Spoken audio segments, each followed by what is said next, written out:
మరి మీరు ఇప్పుడంతా చూసేదంతా కూడా సెవరేజ్ ట్రీట్మెంట్ ప్లాంట్ ఇది. దీంట్లో ఎందుకంటే 4 డివిజన్లకు సంబంధించి ఏదైతే ఆ మురుగునీరు ఉందో అదంతా కూడా ఇక్కడికి వచ్చి దాన్ని శుద్ధి చేసి మళ్ళీ అందరికీ కూడా ప్రజలకు అందిస్తారు.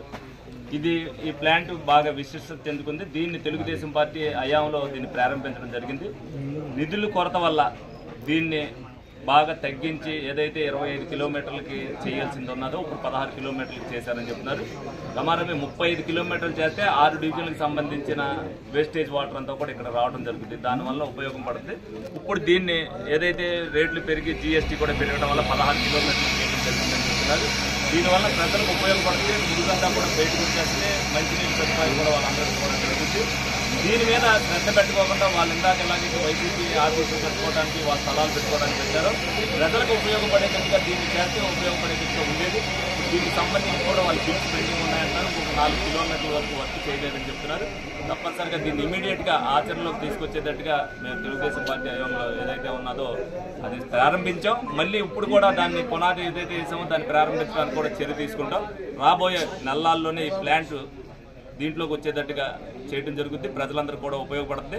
ప్రజలు కూడా దీన్ని ఇదివరకు ఏంటంటే మెటీరియల్ మేము ఇస్తా ఉన్నామంటే వాళ్ళందరితో కూడా సంప్రదించి ఏదైతే వాళ్ళు కూడా కట్టాలి ఇంట్లో కట్టుకోవడానికి 5-6 వేలు అవుతుంది. దీంట్లోకి కనెక్షన్ ఇచ్చుకోవడానికి 5-6 వేలు పెట్టుకోగలిగిన వాళ్ళు వాళ్ళని ముందుగా పెట్టుకుని ఈ ప్లాంట్ ఏదైతే ఉందో ముందు ప్రారంభించడానికి ఏ ఇబ్బంది లేకోకుండా చేయడానికి అన్ని చర్యలు కూడా తీసుకుంటామని సందర్భంగా తెలియజేస్తాం.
కోసం చేసేవాళ్ళు కొంతమంది ఉంటారు.